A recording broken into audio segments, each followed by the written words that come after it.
Kimberly froze when she saw the note stuck to the bathroom mirror. "You look beautiful pregnant, but you never truly loved me, did you?" The handwriting was Charles's. She read it 3 times, feeling her heart race, her breath catch, and the sensation that something was terribly wrong in this marriage of only 3 months. Her hand trembled as she held the paper. Kimberly, 33, lived in Los Angeles, in the trendy Silver Lake neighborhood, where she kept a small but cozy apartment with succulents on the balcony and natural light streaming in during the morning. She worked as a marketing analyst and, in her spare time, maintained a YouTube channel where she shared simple recipes and self-care routines. In recent months, her life had been turned upside down. 6 months earlier, she had ended a 5-year relationship that left her exhausted, insecure, and afraid to trust anyone again. Her ex-boyfriend was controlling, critical, and always made her feel like she wasn't enough. When she finally found the courage to leave, Kimberly swore to herself that she would be alone for a while. She wanted to focus on herself, rebuild her self-esteem, and feel valued again. It was during this period that Charles appeared. He had been a follower of her channel for months, always liking her videos, commenting kindly and sending respectful private messages. At first, Kimberly just thought he was nice, but he slowly persisted, with patience, always available. Charles, 36, worked as a sales representative and said he had admired Kimberly since the first video he watched. He commented on the recipes, praised the way she spoke, and said he felt a real connection. Kimberly, still hurt by the previous breakup, didn't pay much attention at first, but Charles didn't give up. He started talking more, asking about her day, and listening to her frustrations. When Kimberly mentioned that she urgently needed to move apartments because of an abusive rent increase, he offered to help. He showed up on moving day with a friend, carried furniture, assembled shelves, organized boxes, and refused a single cent. Kimberly was touched. After that, Charles started showing up more. He brought groceries when she was short on time, helped with small repairs, and accompanied her to doctor's appointments when she was afraid to go alone. He never asked for anything, never hinted at romantic interest in an invasive way. He was just there, present, kind, constant. Kimberly began to wonder if this wasn't a sign, if it wasn't fate putting a good person in her path. Slowly, she opened up to the possibility that maybe Charles was different, maybe he was the right man. And when he finally asked her to be his girlfriend,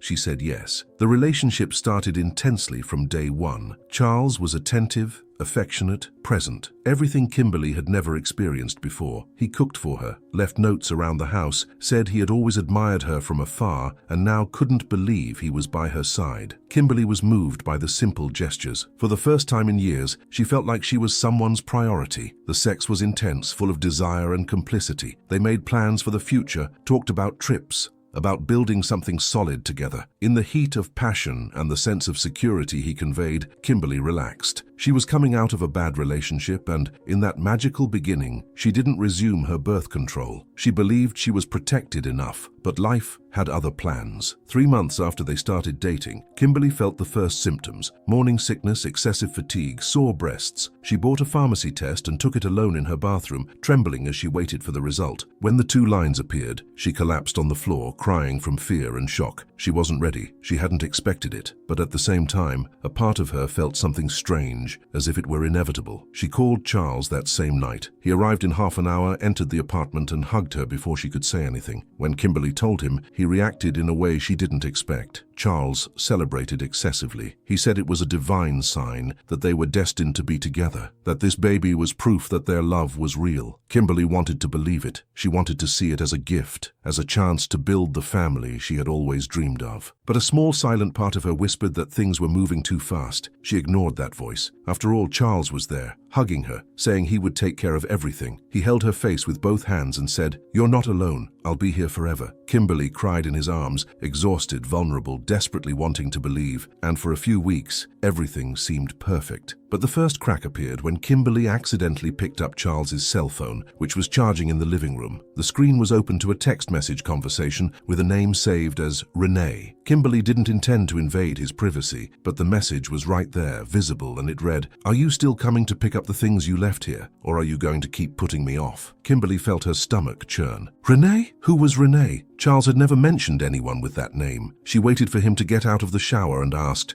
trying to keep her voice calm. Charles went pale. He looked away, and then he started to explain. He said Renee was his ex-wife, that the marriage had ended over a year ago, and that they were in the process of divorce. Kimberly felt the world spin. Ex-wife. Divorce. He had never mentioned this before. Never. Kimberly spent the whole night awake, staring at the bedroom ceiling while Charles snored beside her. The revelation about the ex-wife completely shook her. How could he not have told her something so important before? They were expecting a child together, and she didn't even know he had been married. The next day, she confronted Charles again, demanding more details. He got irritated, said she was being dramatic, that he had forgotten to mention it because it was already in the past. But Kimberly didn't accept the explanation. She asked to see the divorce papers. Charles said everything was with his lawyer. Kimberly felt the first warning sign light up inside her. Something wasn't right. She decided to investigate on her own. She took the number of this Renee saved on Charles's phone and called. The woman answered on the third ring, her voice tired but firm. Kimberly introduced herself and asked directly, "Are you and Charles divorced?" There was a long silence on the other end of the line. Then Renee gave a bitter laugh. "Divorced? He told you that? We're still married on paper. He never filed the paperwork. He just moved out and disappeared." Kimberly felt her legs weaken. She hung up the phone without saying anything else. She ran to the bathroom and threw up, but she didn't know if it was morning sickness or disgust at the situation. Charles had lied. He wasn't divorced. He wasn't even truly separated. When Charles came home that night, Kimberly was sitting in the living room, waiting. She placed the phone on the table and said, her voice trembling but firm, "I called Renee. She said you're still married." Charles froze. His expression changed from shock to anger, then to something that looked like despair. He sat next to her and started talking, quickly trying to explain. He said Renee was lying, that she was manipulative, that the marriage had ended years ago but she refused to sign the papers. He said he was waiting for the right time to resolve it, but he didn't want to worry Kimberly. She stared at him, her eyes teary. "You lied to me." He lowered his head. "I didn't want to lose you." Kimberly broke up with him that same night. She asked him to leave the apartment and never come back. Charles pleaded, cried, said he was sorry, that he would fix everything. But Kimberly was decided. Pregnant, betrayed, exhausted, she couldn't take it anymore. He left crying, leaving the key on the table. Kimberly locked the door and collapsed on the sofa, hugging her own belly. She felt the baby move for the first time. It was a bittersweet moment. She was alone, but at least she was free from that man, or so she thought, because Charles didn't give up. In the following days, he bombarded her phone with messages, calls, and long voicemails, begging for forgiveness. Kimberly blocked his number, but he found other ways to reach her. A week later, Charles showed up at Kimberly's apartment door with a folder of documents in his hand. She opened the door, irritated, ready to send him away for good. But he looked different. His eyes were red, his face pale, his hands trembling. He held out the folder to her and said, "I filed for divorce. It's all here. I know I messed up. I should have told you from the start, but I was afraid of losing you. You're the best thing that ever happened to me." Kimberly took the folder, suspicious. She opened it and saw the divorce papers with a court stamp and everything. Charles had really filed the petition. He continued, "I know you have no reason to trust me, but I'm going to prove that I've changed. I'm going to be the man you and our child deserve." Kimberly was torn. The anger was still there, pulsing strongly. But there was also the vulnerability of pregnancy, the fear of raising a child alone, the hope that maybe Charles really could change. She looked at the documents, then at him. Charles was genuinely crying, his shoulders shaking. He wasn't faking it, or at least it seemed like he wasn't. Kimberly sighed, tired, and said, "I need time to think." He nodded, thanked her, and left. Kimberly closed the door and leaned against it, feeling the weight of the world on her shoulders. She wanted to believe that people could change. She wanted to believe that Charles was being sincere, but a voice inside her still whispered, "Be careful." In the following weeks,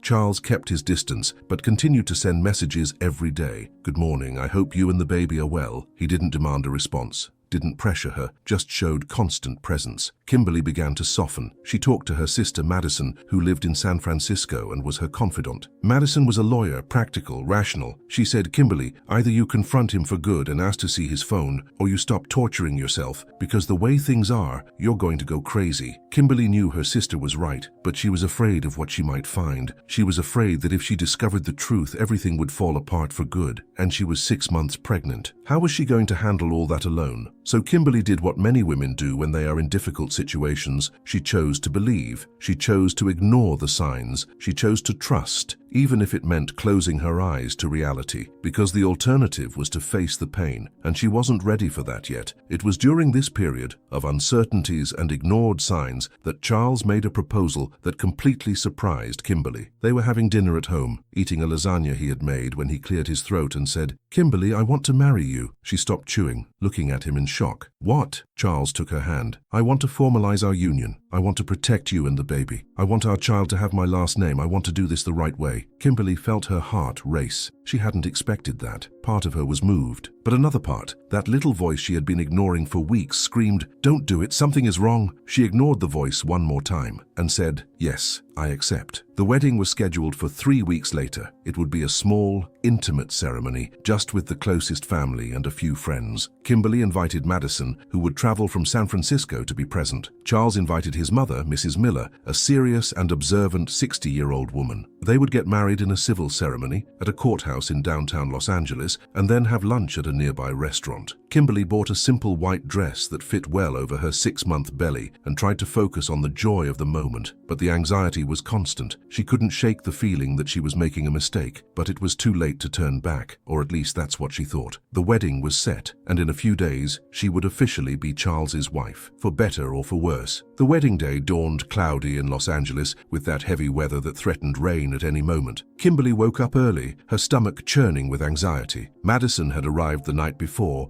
and was sleeping on the living room sofa. When Kimberly came out of the room, her sister was already awake, drinking coffee. "Good morning, bride," Madison said, trying to sound cheerful. But Kimberly noticed the worry in her eyes. The two sat at the table and were silent for a few minutes. Finally, Madison asked, "Are you sure about this, Kimberly?" She sighed. "I have to try, for myself and for the baby." Madison held her hand. "Okay, but I'll be here, always." Kimberly thanked her with a nod, feeling the tears threaten. She couldn't cry, not today. Today was supposed to be a happy day. The ceremony was scheduled for 11 a.m. Kimberly got ready calmly, putting on the white dress she had chosen weeks before. Madison helped pin her hair in a low bun, with a few loose strands framing her face. Kimberly looked in the mirror and barely recognized herself. She was beautiful, but there was a sadness in her eyes that she couldn't hide. Madison noticed. "You look beautiful," she said, but her voice was filled with concern. Kimberly forced a smile. "Thank you." They took an Uber to the courthouse downtown. Traffic was chaotic, typical of a Thursday morning. Kimberly looked out the window, watching the city pass by, and wondered if she was doing the right thing. But there was no more time for doubts. Charles was waiting. When they arrived at the courthouse, Charles was already there, accompanied by Mrs. Miller. He was wearing a light blue dress shirt and chinos. He looked handsome but nervous. Mrs. Miller was beside him, wearing a dark gray dress and an expression Kimberly couldn't decipher. When Mrs. Miller saw Kimberly enter, her eyes scanned her body from head to toe, stopping at the obvious belly. She didn't smile. She just nodded, coldly. Kimberly felt a shiver. Madison noticed the tension and whispered, "Ignore her." But Kimberly couldn't. There was something in Mrs. Miller's gaze that made her uncomfortable. It was as if she knew something Kimberly didn't, as if she was waiting for something bad to happen. Charles approached and kissed Kimberly on the cheek. "You look beautiful," he said, but his voice sounded mechanical. The ceremony was quick, bureaucratic, and emotionless. The judge read the standard vows and asked them to sign the documents. Charles signed first, then Kimberly. When she held the pen, she felt her hand tremble. She looked at Madison, who was beside her, and saw her sister's worried expression. But it was too late. She signed. It was done. Kimberly was officially Charles's wife. The judge declared them husband and wife and said, "You may kiss the bride." Charles held Kimberly's face and kissed her briefly, almost without desire. It was a cold kiss, without passion. Kimberly felt her heart sink. Mrs. Miller clapped weakly, without enthusiasm. Madison clapped louder, trying to compensate, but the atmosphere was strange, heavy, as if everyone knew something was wrong, but no one had the courage to speak. After the ceremony, they went to an Italian restaurant near the courthouse. It was a small, cozy place with wooden tables and lit candles. They all sat together at a round table. Kimberly tried to start a conversation, but Mrs. Miller responded with monosyllables. Charles was distracted, fiddling with his phone under the table. Madison noticed and kicked Kimberly under the table, signaling with her eyes. Kimberly saw Charles quickly typing something before putting the device away. "Work?" Kimberly asked, trying to sound casual. "Yeah," Charles replied without looking at her. Mrs. Miller let out a low, almost inaudible laugh. "Work? Sure." Kimberly looked at her, confused. "What do you mean?" Mrs. Miller cleared her throat. "Nothing. I just think it's funny." The atmosphere became even more tense. Madison intervened,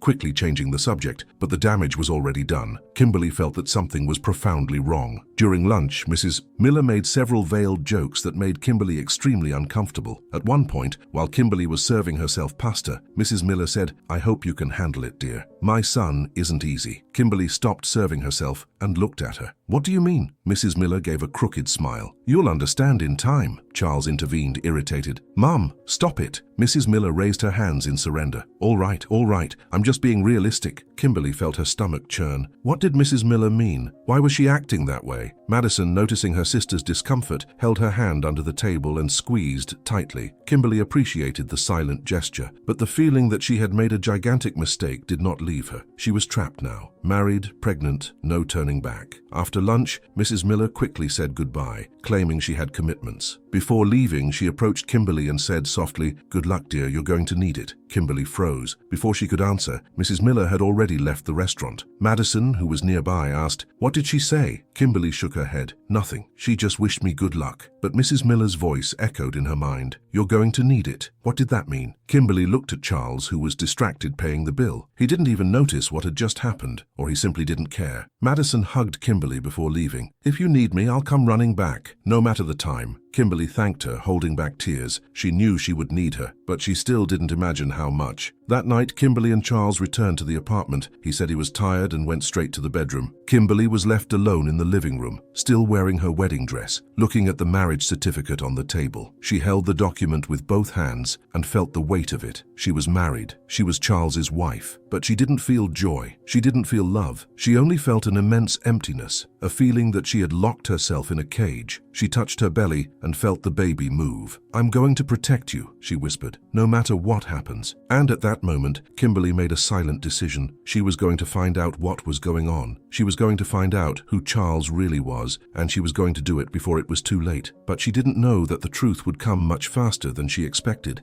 and it would be much worse. Charles had planned a honeymoon for the weekend after the wedding, 3 days at a resort in the Hamptons, New York. Kimberly tried to get excited about the idea, but the anxiety wouldn't let her. Since the wedding, Charles had been even more distant. He spent hours on his phone, slept late, woke up early, and left without explanation. When Kimberly asked where he was going, he always answered the same thing, taking care of some work stuff. She didn't insist. Part of her was afraid to discover the truth. On Friday morning, they hit the road towards the Hamptons. Traffic was light, and the sun had finally appeared after days of rain, but inside the car the atmosphere was heavy. Charles drove in silence, listening to low music on the radio. Kimberly looked out the window, watching the Long Island landscape pass by. She tried to start a conversation a few times, but he responded with monosyllables. When they arrived at the resort, late in the afternoon, Kimberly tried to rekindle hope. The place was beautiful, a complex of beachfront cottages with a pool, restaurant, and an incredible sunset view. Charles checked in, while Kimberly waited at the reception. He took the key, and they headed to the cottage. It was cozy, with a king-size bed, a porch with a hammock, and a jacuzzi tub. Kimberly thought that maybe in that relaxing environment they could reconnect. But Charles barely looked at the room. He threw his suitcase in the corner and said, "I'm going for a walk. Shall be right back." He left before she could answer. Kimberly was left alone in the cottage, feeling the weight of loneliness. She sat on the porch and watched the ocean. The baby moved, as if sensing its mother's sadness. Kimberly stroked her belly and whispered, "It's okay, I'll figure this out." That first night was a premonition of what was to come. Charles returned from his walk hours later. It was already night. Kimberly was lying in bed, flipping through a magazine. He entered the room, took a shower, and lay down on the other side of the bed with his back to her. He didn't even say goodnight. Kimberly stared at his back, feeling a mixture of anger and sadness. "Charles," she called softly. He didn't answer. "Charles," she tried again. He mumbled something incomprehensible. Kimberly took a deep breath. "Are you okay?" He turned his face slightly but didn't look at her. "I am, just tired," and he turned back. Kimberly felt the tears well up, but she didn't let them fall. She wasn't going to cry. She wasn't going to give him that satisfaction. She turned to the other side and tried to sleep, but she spent the night awake, listening to his heavy breathing and the sound of the waves outside. On Saturday morning, Kimberly woke up alone. Charles wasn't in the room. She got up, put on a robe, and went to look for him. She found him sitting on the porch, drinking coffee and fiddling with his phone.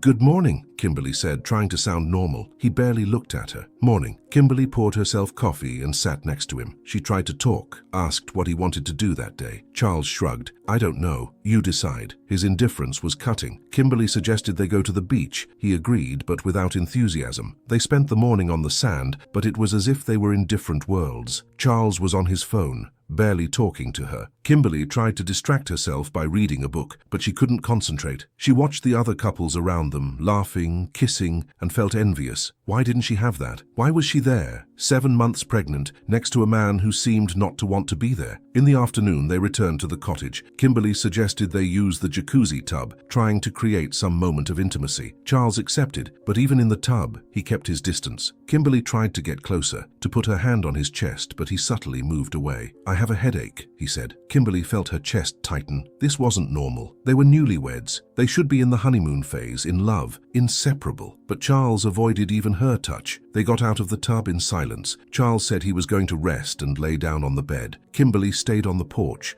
looking at the ocean, trying to understand what was happening. She picked up her phone and texted Madison, "He's ignoring me. I don't know what to do anymore." Madison replied minutes later, "Get out of there. Go home. This isn't right." But Kimberly didn't have the courage to leave. She was pregnant, vulnerable, afraid of the future. She decided to endure. At dinner, they went to the resort restaurant. Charles ordered a steak and a beer. Kimberly ordered grilled fish. She tried to talk, but Charles was more interested in looking at the other tables. At one point, Kimberly noticed he was staring at a blonde woman dining with a group of friends. The woman was beautiful, wearing a short dress and laughing loudly. Charles couldn't take his eyes off her. Kimberly felt her blood boil. "You're looking at her," she said, her voice trembling. Charles quickly looked away. "I'm not. You're making things up again." Kimberly felt the tears well up. "I'm not making things up. You were looking." Charles threw his napkin on the table, irritated. "Kimberly, stop. You're getting paranoid. I just looked to the side. Stop accusing me all the time." And he stood up, leaving the restaurant. Kimberly was left alone at the table, holding back tears. She returned to the cottage alone, minutes later. Charles was on the porch smoking a cigarette. Kimberly didn't know he smoked. "Since when do you smoke?" she asked. He shrugged. "Always. I just stopped for a while." Kimberly felt like she didn't know this man. She didn't know anything about him. She went into the bedroom, lay down and cried in silence. The baby moved, as if sensing the sadness. Kimberly stroked her belly and whispered, "I'm sorry. I didn't want to bring you into this situation." That night, Charles slept in the hammock on the porch. He didn't even come into the room. On Sunday morning, they packed in silence and returned to Los Angeles. The drive back was even worse than the trip there. Charles didn't say a word during the 3-hour drive. Kimberly looked out the window, feeling that she had lost something precious, but she couldn't say what. Maybe it was the illusion. Maybe it was herself. 2 weeks after the disastrous honeymoon, Charles suggested something unexpected, a 5-day cruise along the Mexican Riviera. Kimberly was surprised by the proposal. He had barely spoken to her in the last few days, slept on the living room sofa, and left early without explanation. But when he mentioned the cruise, he seemed to be trying to make up for something. "It'll be good for us. We can relax, enjoy ourselves before the baby is born," he said, without looking her in the eye. Kimberly, almost 7 months pregnant, hesitated, but she accepted. Part of her still wanted to believe that things could get better, that maybe, away from everything, they could reconnect. Madison called when she heard about the trip and begged Kimberly not to go. "He's stringing you along. This won't solve anything." But Kimberly had already made her decision. She needed to try one last time. The cruise departed from the port of Los Angeles on Saturday morning. Charles drove to the port, but during the entire trip, he was on his phone, sending messages. Kimberly asked who he was texting. "Work," was the dry answer. When they boarded, Kimberly tried to get excited about the immense ship, the decorated corridors, the view of the ocean. But Charles's cold presence beside her destroyed any possibility of joy. They found their cabin, small but comfortable, with 2 twin beds. Kimberly found it strange. "Why didn't you ask for a double bed?" Charles didn't even look at her. It was all they had available, a lie. Kimberly knew it was a lie. He had asked for separate beds on purpose. The realization was sinking in slowly, but it was. She didn't say anything. She just unpacked in silence, feeling the baby move restlessly. On the first day of sailing, Kimberly tried to participate in the ship's activities. There were shows, pools, themed restaurants. She invited Charles to lunch with her at the main restaurant. He said he wasn't hungry and went to the upper deck. Kimberly ate alone, pregnant, at a table for 2, watching the other couples around her laughing and having fun. She felt like crying right there, but held back. After lunch, she went to look for Charles. She found him sitting on a deck chair, talking animatedly with a brunette woman in a red bikini. The scene paralyzed her. Charles was smiling, something he hadn't done with Kimberly in weeks. The woman laughed at his jokes, touched his arm. Kimberly felt her stomach churn. She approached slowly. "Charles," she called. He turned,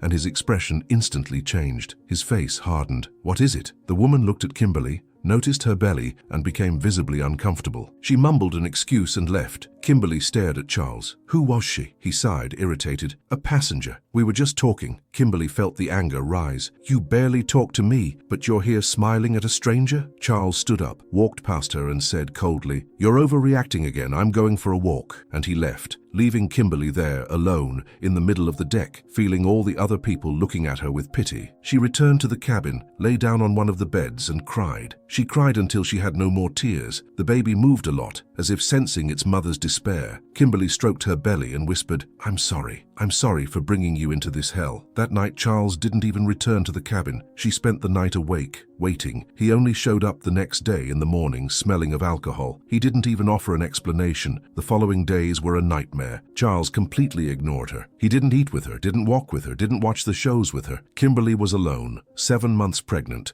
on a cruise full of happy couples. The loneliness was overwhelming. She tried to film videos for her channel, forcing a smile for the camera, but her followers noticed. The comments flooded in. Kimberly, are you okay? Your eyes look sad. Where is your husband? I hope everything is okay with you and the baby. Kimberly always replied the same thing. I'm fine, just tired from the pregnancy. But it was a lie. She was destroyed. One night, Kimberly ate dinner alone again and saw Charles sitting at another table, talking and laughing with a group of people. Among them, the woman in the red bikini. Kimberly felt her heart break into pieces. She stood up and went to his table. Can I talk to you? She asked, trying to keep her voice steady. Charles looked at her with irritation. Not now, Kimberly. I'm busy. The people at the table were embarrassed. The woman in the red bikini looked away. Kimberly felt the tears threaten, but she wasn't going to cry there. Not in front of them. She turned and left the restaurant, walking quickly through the ship's corridors. When she reached the outer deck, she stopped at the railing and looked at the dark ocean. The wind blew hard on her face. She thought, for a brief and frightening moment, about jumping, about ending it all. But then she felt the baby move, and she remembered that she wasn't alone. She had a life inside her that depended on her. She couldn't give up, not now. She took a deep breath, wiped her tears, and returned to the cabin. Charles wasn't there. She lay down and for the first time in days managed to sleep, but she woke up in the middle of the night with a strange pain in her belly. The pain got stronger. Kimberly got up, scared, and saw a small spot of blood on her underwear. She panicked. She called the ship's infirmary. Minutes later, 2 nurses arrived at the cabin. They asked where her husband was. Kimberly didn't know how to answer. One of the nurses left to look for him, while the other accompanied her to the infirmary. They did quick tests. The doctor said the baby was fine, but Kimberly needed absolute rest. The stress was affecting the pregnancy. When Charles finally appeared at the infirmary,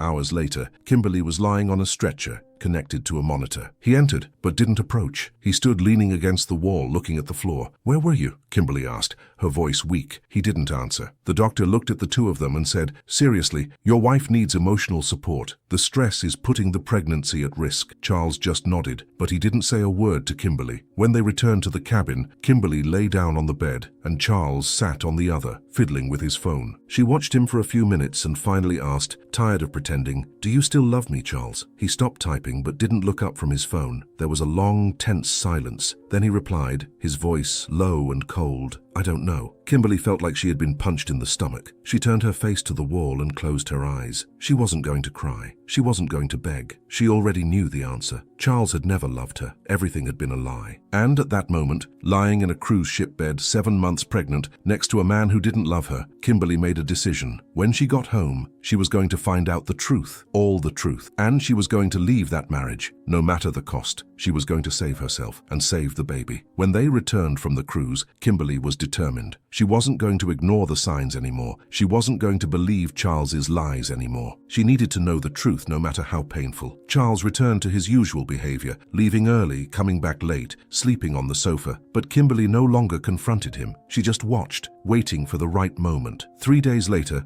Charles left, saying he was going to visit his mother. Kimberly waited for him to leave, and as soon as his car disappeared around the corner, she picked up his laptop that was on the living room table. It didn't have a password. Charles was always careless with those things. She opened his email. Her heart was pounding, her hands were trembling. Part of her was afraid of what she was going to find, but there was no turning back. She started reading. The first messages were normal. Work, clients, nothing suspicious. But then Kimberly saw an email from a Tiffany dated 3 months ago. The subject was, Missing you. She opened it. The content made her feel nauseous. Tiffany said she missed him, that the night they spent together had been special, that she wanted to see him again. Charles had replied, I missed it too, but things are complicated now. I'll figure out a way to come over next week. Kimberly felt the world spin. 3 months ago, she was already pregnant. They were already engaged, and Charles was meeting another woman. She kept reading. There were more messages, several, with different names: Carla, Julia, Patricia, all following the same pattern. Charles arranged meetings, said he was single, that his relationship with Kimberly was complicated. Kimberly felt like throwing up, but she didn't stop reading. Then she found something even worse, an email from Renee, the ex-wife, dated 2 weeks ago. Renee said, Charles, you need to stop this. I know you're married again, but you haven't changed. You're still the same. Please don't do to her what you did to me. Kimberly read and reread that message. What had Charles done to Renee? She went to the sent emails folder and looked for Charles's replies to Renee. She found one from months ago before they got married. Charles had written, Renee, stop bothering me. What I do with my life is none of your business anymore. You made me unhappy for years. Now I'm with someone who understands me. Kimberly felt angry. Charles was rewriting history, making Renee look like the villain. But from the messages Kimberly was reading, it was clear that he was the problem, always had been. Kimberly continued investigating. She accessed Charles's WhatsApp web, which was connected to the laptop. She started reading the conversations. There were group chats with friends where he made jokes about having a pregnant wife at home. He said he felt trapped, that he had made a mistake. Kimberly felt her chest tighten with every message. Then she found a private conversation with someone saved as Cousin Tony. But it didn't look like a cousin's conversation. Tony asked, so, how's being married again? Charles replied, a nightmare, but I needed stability, and she has an apartment, a good job, she'll help me with the bills. Kimberly read that 3 times. Needed stability, she'll help me with the bills. Charles had married her for financial interest, for convenience, not for love, never for love. Kimberly closed the laptop, trembling. She got up and went to the bathroom. She looked at her reflection in the mirror. She was pale, with deep, dark circles, her face swollen from pregnancy. She no longer recognized herself. She sat on the bathroom floor and cried. She cried for all the times she had believed Charles, for all the lies she had swallowed, for being so naive, so desperate for love that she accepted crumbs. The baby moved, as it always did when she was sad. Kimberly stroked her belly and whispered, I'm going to get you out of here, I promise. She got up, washed her face, and made a decision. She was going to gather evidence. She was going to document everything. And when she had everything she needed, she was going to leave. But first, she was going to confront Charles. She was going to make him admit the truth. She deserved at least that. Kimberly took photos of all the compromising messages on the laptop. She sent them to her own email and deleted the traces. Charles couldn't suspect. Not yet. She needed time. In the following days, she continued to act normally. She cooked, cleaned, pretended everything was fine, but inside, she was planning every step. She called Madison and told her everything. Her sister was furious. I knew it. I knew he was a jerk. Kimberly asked Madison not to do anything yet. I need to leave at the right time. If I confront him now, he'll manipulate me again. I need to be prepared. Madison agreed, but made Kimberly promise to leave in no more than 2 weeks. You're almost 8 months pregnant. You can't go through this stress. Promise you'll come here? Kimberly promised. But before she left, there was something she needed to do. A week later, Charles said he was going out with friends. Kimberly waited for him to leave and picked up his phone, which he had forgotten charging in the bedroom. This time, she knew the password. She had seen him typing it days before. She went into WhatsApp and went straight to the archived conversations, and there it was. A conversation with the woman in the red bikini from the cruise. Her name was Chloe. They had exchanged numbers on the ship, and the messages were explicit. Charles said he was unhappy in his marriage, that his wife was pregnant, but he didn't love her. Chloe replied with affectionate messages, saying he deserved to be happy. They had arranged to meet the following week. Kimberly felt a strange calm. It wasn't anger, it wasn't sadness, it was relief. She finally had all the evidence she needed. Charles was a liar, a cheater, a manipulator, and she was going to expose everything. That night, when Charles returned, Kimberly was waiting in the living room. She had printed all the conversations. They were spread out on the coffee table. Charles walked in and froze when he saw them. What is this? He asked, his voice trembling. Kimberly stood up, holding her belly. It's the truth, it's who you really are. Charles tried to explain, but Kimberly raised her hand, interrupting. No, I don't want to hear any more lies. I read everything. I saw everything. You never loved me. You married me for interest. You've been cheating since the beginning, and you still had the nerve to make me believe I was crazy, paranoid." Charles lowered his head. He didn't deny it. For the first time, he had no excuses. Kimberly felt the tears fall, but they weren't tears of sadness. They were tears of liberation. "I want you to leave now." Charles tried to protest, but she was firm. "Get out of my house, now!" He grabbed the keys and left, slamming the door. Kimberly locked it behind him, and finally, for the first time in months, she took a deep breath. She was free. The next morning, Kimberly woke up alone for the first time in months and felt a peace she hadn't experienced in a long time. The apartment was silent, without Charles's heavy presence. She got up slowly, stroking her 8-month belly, and went to the kitchen to make coffee. She called Madison and told her everything. Her sister was relieved. "Finally! I've been waiting for this for months. When are you coming here?" Kimberly took a deep breath. "Today. I'm going to pack and leave today." Madison cheered on the other end of the line. "I'll prepare the room. You and the baby can stay here as long as you need." Kimberly thanked her, feeling tears of gratitude. For the first time in months, they weren't tears of pain. They were tears of hope. She started packing her bags, separating only the essentials. The rest she would deal with later. While packing, her phone rang. It was Charles. She ignored it. He called 3 more times. Then he started sending messages. "Kimberly, I'm sorry. I messed up, but we can talk." Kimberly blocked the number. She wasn't going to fall for it again. She wasn't going to let him manipulate her one more time. She was decided. She finished packing the large suitcase with clothes, documents, and some baby items. She looked around the apartment that had been her refuge, but which in recent months had turned into a prison. She grabbed her car keys and left.